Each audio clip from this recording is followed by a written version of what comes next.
ओम गणेशाय नमः। ओम नमः शिवाय। मैं निखिल ज्योतिष आचार्य आप सभी का मेरे चैनल पर पुनः स्वागत करता हूं। आशा करता हूं कि आप सभी स्वस्थ होंगे। महादेव की कृपा आप सभी पर सदैव बनी रहे। ये वीडियो कन्या यानी कि वर्गों के लिए अत्यंत विशेष है, क्योंकि ये वीडियो है आने वाले सप्ताह यानी कि 18 से 24 नवंबर 2024 के साप्ताहिक राशिफल के बारे में। कैसा रहेगा आने वाला सप्ताह कन्या के लिए।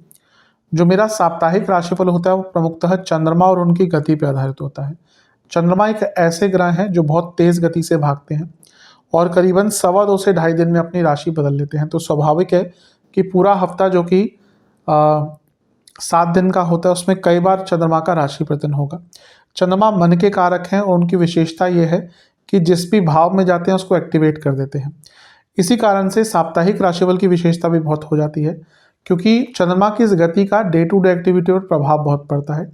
क्या संभावितः अच्छा हो सकता है, क्या संभावितः बुरा हो सकता है, इन सभी चीज़ों को जानने के लिए, परखने के लिए, गाइडेंस प्राप्त करने के लिए साप्ताहिक राशिफल अति विशेष होता है। यदि आपकी लग्न राशि या चंद्र राशि कन्या है, दोनों ही गाइडेंस के लिए इस राशिफल को देख सकते हैं।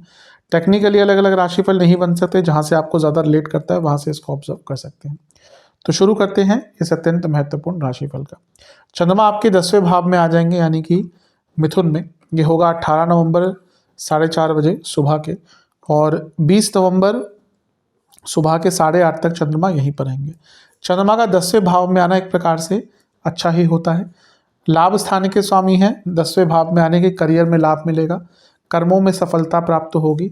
और ये उपचय भाव है, ये भी उपचय भाव है, यानी कि जीवन आगे बढ़ेगा, जीवन की गति आगे बढ़ेगी, जीवन में आगे बढ़ने के कई मौके मिलेंगे। तो हफ्ते का शुरुआती भाग ही अच्छा दिख रहा है। शुक्र की दृष्टि भी रहेगी चंद्रमा पर, और शुक्र धन स्थान के स्वामी है, अपने आप में विशेष है, धन आता हुआ दिख रहा है। और भाग्य स्थान के स्वामी भी हैं, ये भी बता रहा है कि भाग्य का भी साथ मिलेगा। तो भाग्य स्थान के स्वामी शुक्र, लाभ स्थान के स्वामी चंद्रमा को कर्म भाव में देख रहे हैं, यानी कि हफ्ते का शुरुआती भाग ही आपके लिए बहुत शुभता लेकर आ रहा है। प्रॉपर्टी का कार्य हो, करियर हो, बिजनेस हो, हर चीज़ में प्रधानता और शुभता की अनुभूति होगी। नवांश कुंडली बता रही है कि जो भी महत्वपूर्ण कार्य करना चाहते थे उसके स्टार्ट करने के लिए बहुत अच्छा टाइम है। जो करते आ रहे थे उसमें पूर्णता मिलेगी।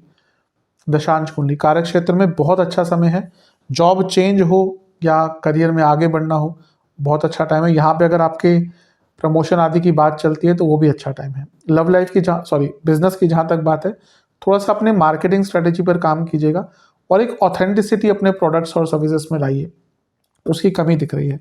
लव लाइफ थोड़ा सा ना अपने ऊपर भी ध्यान दीजिए। ऐसा लग रहा है कि आपका सारा ध्यान अपने पार्टनर पे है और उसके कारण आपकी वैल्यू कम होती जा रही है। वैवाहिक जीवन थोड़ा सौम्यता रखेगा वाणी में। स्टूडेंट्स की जहाँ तक बात है, एक ही प्रॉब्लम दिख रही है कि आप समय का सदुपयोग नहीं कर रहे। सेहत के हिसाब से आपको पेट के रोग तंग करेंगे और गले के रोग तंग करेंगे, कफ रोग तंग करेंगे। सर्वाष्टक में आपका 12वां घर बली है, थोड़े खर्चे हफ्ते की शुरुआत में बढ़ सकते हैं। 20 नवंबर 8:30 बजे सुबह के चंद्रमा आ जाएंगे आपके 11वें भाव में यानी कि कर्क में, और 22 नवंबर शाम के 6:30 तक चंद्रमा यहीं पर रहेंगे। चंद्रमा का लाभ स्थान में आना एक प्रकार से अच्छा ही माना जाता है। यहाँ पे वो खुद अपनी ही राशि में है तो ये और भी विशेष है। मंगल के साथ है तो और भी विशेष है। चंद्र मंगल योग धन प्राप्ति का योग होता है, और ये नॉर्मल तरीके से हटके कोई अगर व्यक्ति काम करता है तो उनके लिए और भी अच्छा होता है। मंगल अष्टमेश है, अष्टम और लाभ स्थान के स्वामी 11वें घर में है। अचानक से बड़े धन की प्राप्ति, अचानक से नए मौके, अचानक से नए रास्ते आपके लिए खुल सकते हैं। राहु का प्रभाव भी, यानी कि अचानक से आपको बहुत ऐसे अवसर प्राप्त हो सकते हैं जिनके बारे में आप भी तैयार नहीं थे। विदेश से पैसा आ सकता है, गुप्त धन में वृद्धि हो सकती है। तो बहुत अच्छा समय दिख रहा है। बस मंगल नीच के हैं तो लालच से बचिएगा। कभी कभी इसमें क्या होता है ना कि व्यक्ति के सामने इतनी माया आ जाती है तो माया अपना खेल भी खेलती है और व्यक्ति उस चकाचौंध में भ्रमित भी हो जाता है। नवांश कुंडली बता रही है कि बातों पर नियंत्रण रखेगा, हर किसी की बात पर आपको रिएक्ट नहीं करना। दशांशा कुंडली बता रही है कि कार्य क्षेत्र में अचानक से नया काम मिल सकता है, उसके लिए तैयार रहिएगा, उसको एक्सेप्ट कीजिएगा। बिजनेस की जहाँ तक बात है, कम्युनिकेशन पर ध्यान देना है, अदरवाइज प्रॉब्लम हो सकती है। लव लाइफ थोड़ा सा डोमिनेटिंग कम रहिएगा, अदरवाइज प्रॉब्लम दिख रही है। बिजनेस वैवाहिक जीवन कुछ मन में बात चल रही थी, बैठकर शांति से आराम से अपने लाइफ पार्टनर को समझाने की कोशिश कीजिएगा। स्टूडेंट्स के हिसाब से एक ही चीज़ कहूँगा कि अपने फिजिकल स्ट्रेंथ पर और हेल्थ पर काम कीजिए, वो भी बहुत आवश्यक होती है, उसकी अभी कमी दिख रही है। सेहत के अनुसार आपको पेट के रोग, गले के रोग, बीपी की प्रॉब्लम और जोड़ों का दर्द तंग करेगा। सर्वाष्टक में आपका लग्न बली है, कुछ महत्वपूर्ण स्टार्ट करना है, हफ्ते का मध्य भाग बहुत विशेष है। 12वें घर में चंद्रमा आ जाएंगे 22 तारीख को शाम के 6:30 बजे और सप्ताह के अंत तक यहीं पर रहेंगे।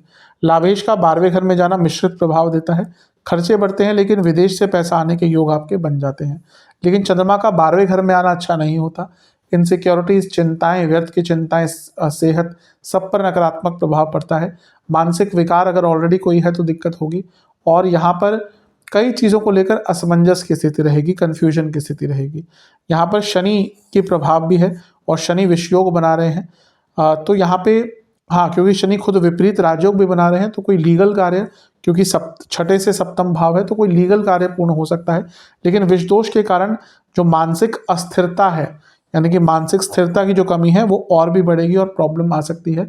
किसी पर विश्वास नहीं करना, किसी को पैसा उधार नहीं देना और कहीं पर पैसा बड़ा लगाना भी नहीं है। इन सारी ही चीज़ों में नुकसान आपको हो सकता है। गुरु से केंद्र में है तो गजकेसरी योग बन रहा है, थोड़ा प्रोटेक्शन मिलेगा।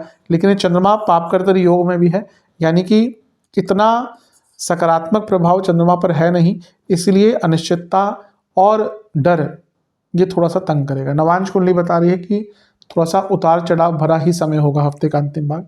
दशांश कुंडली कार्य क्षेत्र में सरलता रखिएगा, नया कुछ नहीं करना।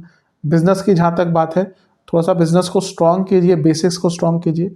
लव लाइफ एक ही प्रॉब्लम दिख रही है कि आप अपने पार्टनर से ढंग से बात नहीं कर पा रहे और वो भी नहीं कर पा रहे। ये जो बातचीत की कमी है ना, ये प्रॉब्लम क्रिएट कर रही है। वैवाहिक जीवन ठीक है लेकिन सकारात्मकता लाइए, बहुत चीज़ें और अच्छी हो सकती हैं। स्टूडेंट्स के हिसाब से एक ही चीज़ कहूँगा कि आप फ्यूचर को लेकर थोड़े ऑप्टिमिस्टिक होइए, थोड़े पॉजिटिव होइए। अभी लग रहा है कि फ्यूचर को लेकर बहुत उदासीन हो गए और उसका प्रभाव आपके पूरे जीवन पर पड़ रहा है। सेहत के अनुसार आपको नसों के रोग, पेट के रोग और स्लीप डिसऑर्डर तंग करेंगे। सर्वाष्टक में आपका धनस्थान बली है जो बता रहा है कि हफ्ते के अंत में कहीं ना कहीं से धन की प्राप्ति हो सकती है।